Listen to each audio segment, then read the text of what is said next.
Welcome back, everybody. It's Kevin once again from Storytellers Union. Hoping that you all had a wonderful Christmas and just appreciate you being interested in my top 30 albums of 2022. And today we're going to break into that top 30, starting with number 30 here in a second. But before I do, I have to say if you have not seen the first video in this series, definitely go check out my honorable mentions. There's a lot of material and albums there that I think are among the best things released this entire year, just for one reason or the other, be they retrospectives, box sets, live albums, cover albums, what have you. They just don't fit my normal criteria that I look at when I do my top 30 albums, but definitely worth your time to go back, listen to those honorable mentions, and then you can start looking at some of these albums in my top 30 and see what might meet your stylistic taste. And so, without further ado, let's go ahead and get started. Number 30 on the best albums of 2022, a name that's familiar to everyone. It is the legendary Neil Young. Now, I know that latter-day Neil Young is hit or miss for a lot of people, but trust me, this is one of those that hits. And there's a couple of reasons for that. One is that Neil pairs up with Crazy Horse on this record. And of course, Crazy Horse is his most sympathetic backing group. They are definitely in tune to him. And I think a lot of the classic work of Neil Young has been done with Crazy Horse behind him. However, don't mistake that into thinking that this is a typical Crazy Horse record where it is long, extended guitar jam workouts. You will be surprised to find that much of this album is actually on the mid-tempo to slower side, and that is because a lot of this material was written on piano. And it's either Neil on piano or Nils Lofgren, who has rejoined Crazy Horse over these last couple of years after having had a brief stint in the band way back in the 70s. And I think that the combination of Nils with Neil has been really beneficial to Neil's process. Now, this is still very loose and ragged. It is a latter-day Neil Young album, after all. I think a lot of times Neil goes in and teaches the band the song while recording them, and sometimes if you don't get your parts right, that might be the only take you get, because Neil just moves straight through these things. So it is sloppy and is loose, and that's either a detriment for some people or part of the charm. A lot of times it depends on the material. This time around, I think the other thing that benefits this album is that the subject matter is something that Neil is extremely passionate about and that he has written about throughout the entirety of his career, and that is the environment. I know, again, latter-day Neil Young can sometimes get a little too into a singular topic to the point that it's alienating to some people. Say when he did an entire album, for example, about his electric car, or on Monsanto, which was another project of Neil's. So I get where there could be some skepticism, but he's been writing about the environment since the days of after the gold rush. So this is a very familiar topic, and these songs are beautiful. They're haunting. Neil still has that lovely voice. And ironically, the only real guitar workout on this one is saved till the very end. So it's a bit jarring in a way, but he ends the album with a 15-minute jam on a song called Chevrolet, which is basically an ode to a gas-guzzling car at the end of his album on environmental responsibility. So that incongruency aside, I mean, what are you going to do? Neil Young's going to Neil Young, right? Go check out, though, World Record, Neil Young and Crazy Horse, number 30. Moving on to number 29, Florence and the Machine, Dance Fever. Florence and the Machine, when you think Florence, you think big. You think anthems. You think bombast. You think stadiums. You picture her twirling and dancing around the stage. It's surprising then that this was her lockdown album. This was her COVID album. So you'd think that this would be the chance for Florence to maybe turn the volume down a bit and go a little more somber. In fact, if she does anything, she just dials it up even more. In fact, this might be the most Florence and the Machine that Florence and the Machine has ever produced. In fact, some of the singles will remind you of the early days of Florence and the Machine. Lyrically, though, it is definitely more introspective, and in fact, even angry and reflective of some of the difficulties of the last few years, both in the world and in her personal life. So it is interesting to see Florence work out these more introspective lyrics and honestly grievances in some ways in an album that is still so incredibly upbeat and danceable. But that is part of the magic of Florence and the Machine and Dance Fever. Number 28. Broken Bells. Now, this one would have probably factored higher on my list had I known about it sooner. This is just a testament to the fact that we are in the age of muchness, where you can get so many ways to receive music and so many albums coming out that if you're not really in the center of the zeitgeist of pop culture at the moment, that it's easy for bands that you otherwise would have been into or wanting to follow putting out projects that slip under the radar that you aren't aware of. And this was several months after it came out that I realized that there was a new Broken Bells album that I mentioned. And back to what I was saying about the zeitgeist. It is true that at one point in time, both the members of Broken Bells would have been considered more the center of pop culture. Danger Mouse was a very prolific producer who was a go-to for many years of recording hits, whereas James Mercer, the frontman for the Shins, was at the lead of indie rock there for a good decade. But neither of those genres that they have evolved from are really all that popular anymore. So the fact that the two got together to record the third Broken Bells album didn't receive the same kind of press that it would have once upon a time. In fact, 8 years is an eternity in the world of music, and it has been 8 years since the last Broken Bells album. So savor this one. You don't know when you're going to get another one. And if you like Broken Bells, either their first two albums, I definitely would recommend the third one. It is maybe more dense and therefore a little bit more challenging, but it is also definitely more experimental, more trippy, and I think ultimately even more rewarding than anything they've done in the past. And it's honestly a beautiful record, one of those that you want to listen to lights off and just allow yourself to go off into that trippy headspace and just go for the journey on Broken Bells Into the Blue. And while we're looking at bands that were popular back from an earlier time, number 27, Phoenix, Alpha Zulu. Phoenix managed to roll back the clock here to like the late 2000s, 2008, 2009-ish, when their brand of very elegant and sophisticated indie pop was top of the indie charts and top of the jam band and indie rock festivals of that era. In fact, they not only ape this sound of their earlier days, they managed to even one up that by going ahead and bringing in Vampire Weekend lead singer Ezra Koenig to duet with them. So making it even more mid 2000-ish sounding. And it's as if no time has passed. I mean, they're obviously having a blast, and they are producing with Alpha Zulu some of the most immediate songs that they have produced since their breakthrough 2009 album, Wolfgang Amadeus Phoenix. So if you were a fan of Wolfgang Amadeus Phoenix, it's very much in that similar vein and is extremely poppy, extremely catchy, and in an alternate universe where that where the music styles did not change, this would have been every bit as lauded as those earlier efforts from Phoenix. So the French indie pop band is back, definitely with something that stands up with the best of their work. 26th is the polar opposite of the elegant, sophisticated French indie pop of Phoenix, and that is the gritty Southern Gothic story songs and rocking twin guitar attack of the Drive-By Truckers.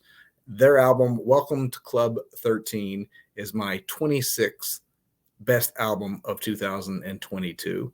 Drive-By Truckers are remarkably consistent and prolific. This Welcome to Club 13 follows quickly on the heels of their last couple of albums, which themselves were recorded relatively quick in succession. Those two albums were lockdown albums, and therefore they were very somber and focused a lot on the malaise that we all were feeling, get very political as well. And obviously they're extremely good at detailing the American condition. And so those albums are definitely must hears. However, they've given themselves, I think, a bit of a mental break from having to necessarily be the chroniclers, that's not an easy word to say, of our modern times, by rolling the clock back and looking backwards when they are songwriting this time. In fact, autobiographically, they are looking back to their very early days as a band, back when they were even a band not called the Drive-By Truckers, but the earlier incarnation of this group was a band called Adam's House Cat. And a lot of these stories that they're telling in these songs are from those days. The writing is its typical sharp self. The twin guitar attack and stomp is still as ferocious and menacing and with purpose as they have always been. Drive-By Truckers, Welcome to the Club 13, a welcome addition to their catalog, and my number 26 best album of the year. Number 25 is another band that has a long and storied history. More legends, really, in a way, doing exactly what you would hope and expect for them to do.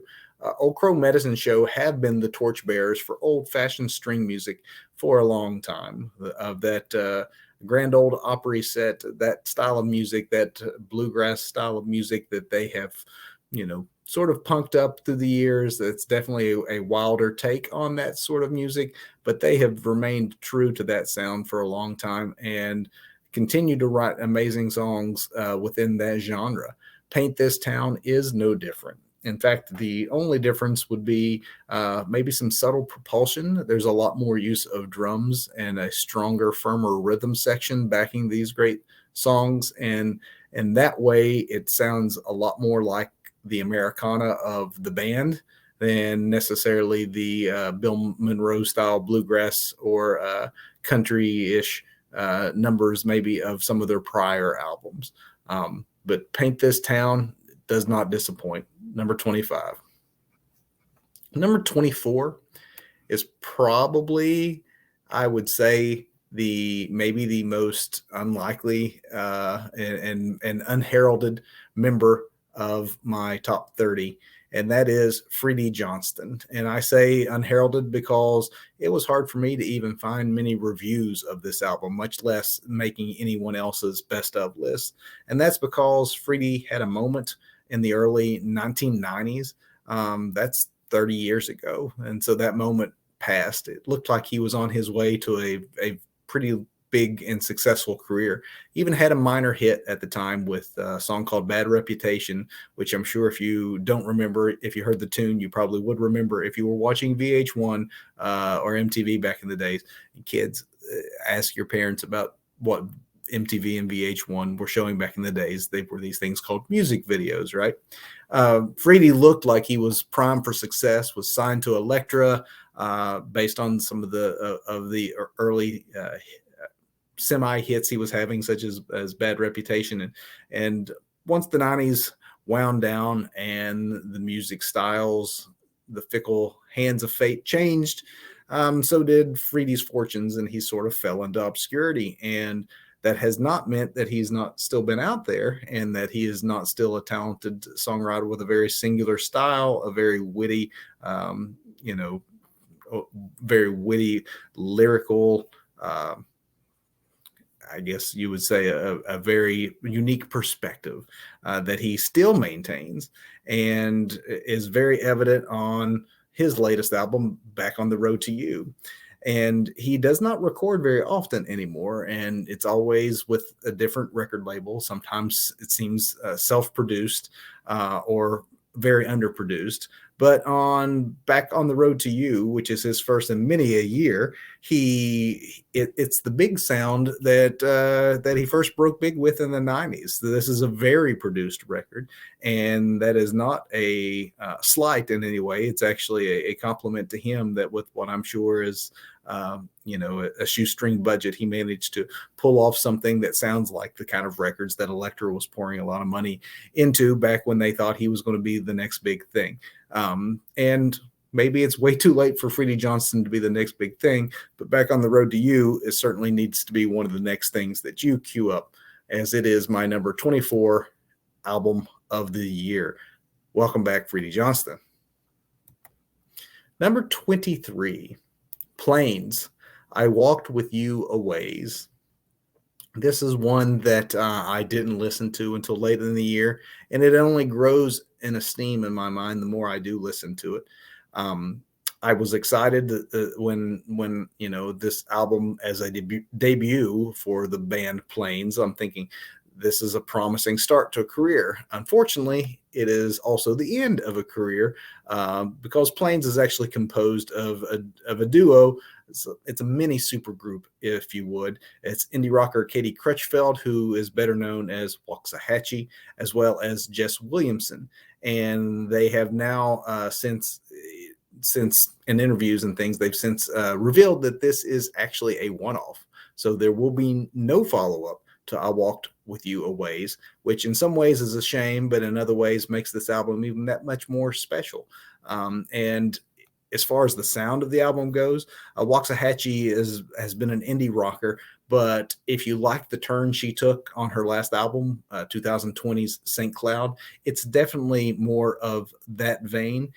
That record got compared a lot to Car Wheels on a Gravel Road by Lucinda Williams, and that is no slight praise for folks to be making those kind of comparisons. This is very much the same sort of country folk rock that St. Cloud was. So if you enjoyed St. Cloud, you're definitely going to want to hear I Walked With You a Ways by the band Plains, their first and only album.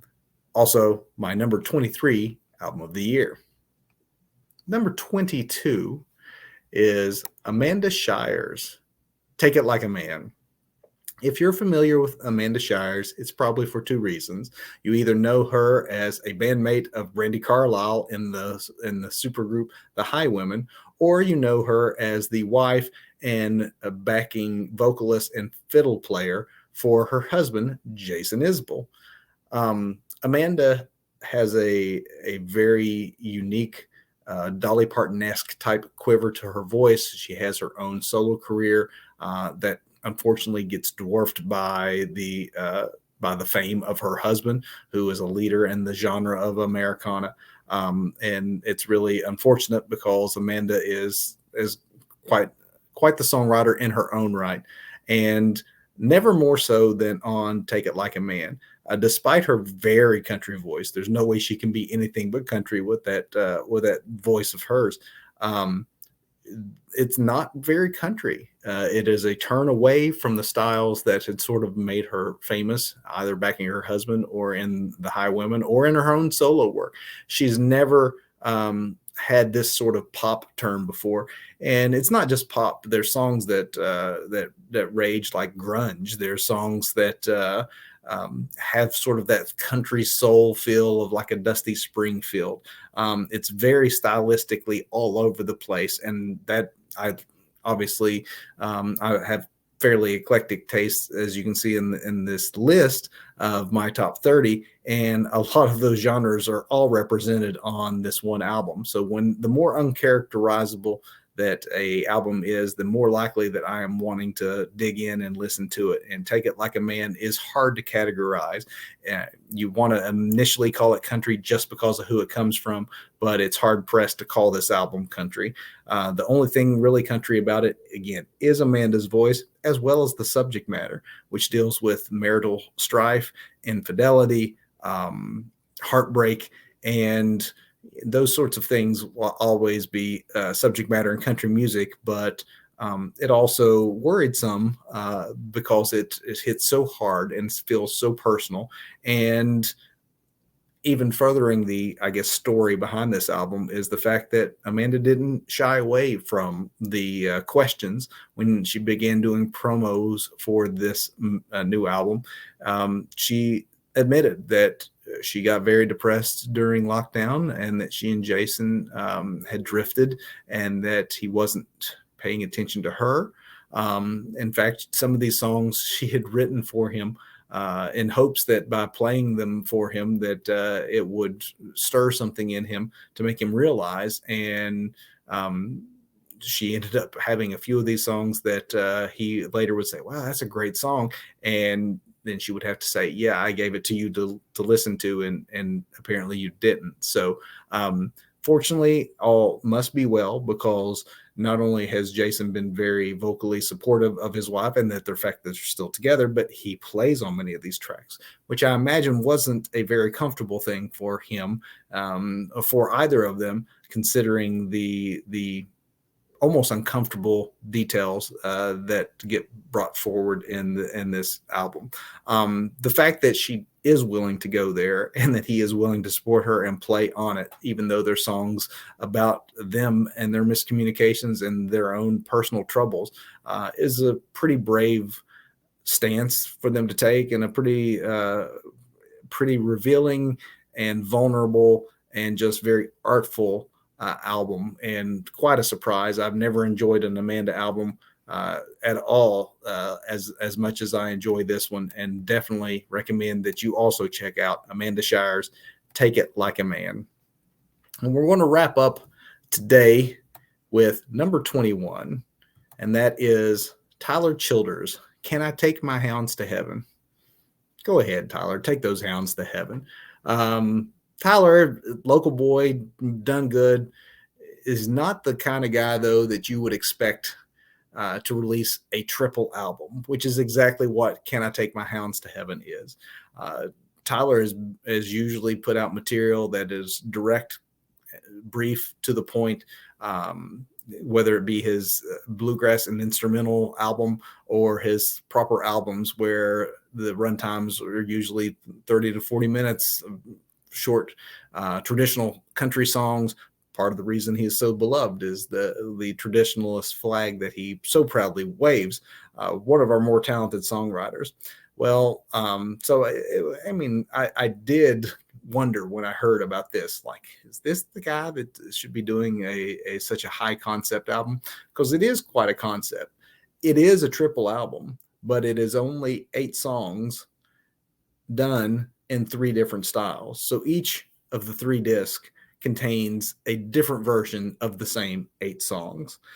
As strange as that sounds, it works way better than it has any right to, because this music is rooted so much in the churches of Eastern Kentucky that if you've grown up in these parts, you will immediately recognize it's Southern gospel that he's basically the subject matter.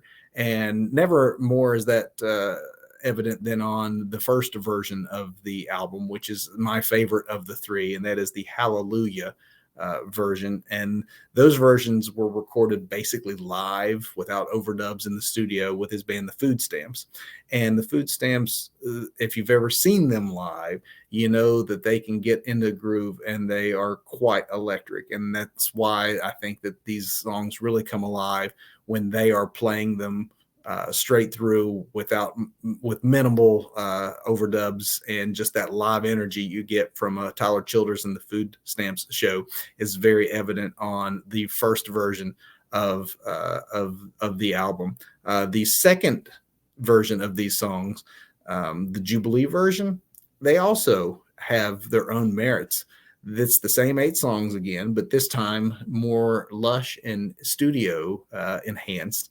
And because they're so produced, there's elements of the songs that reveal themselves in these versions that are not evident on the more raw, straight ahead band takes that found on the first disc.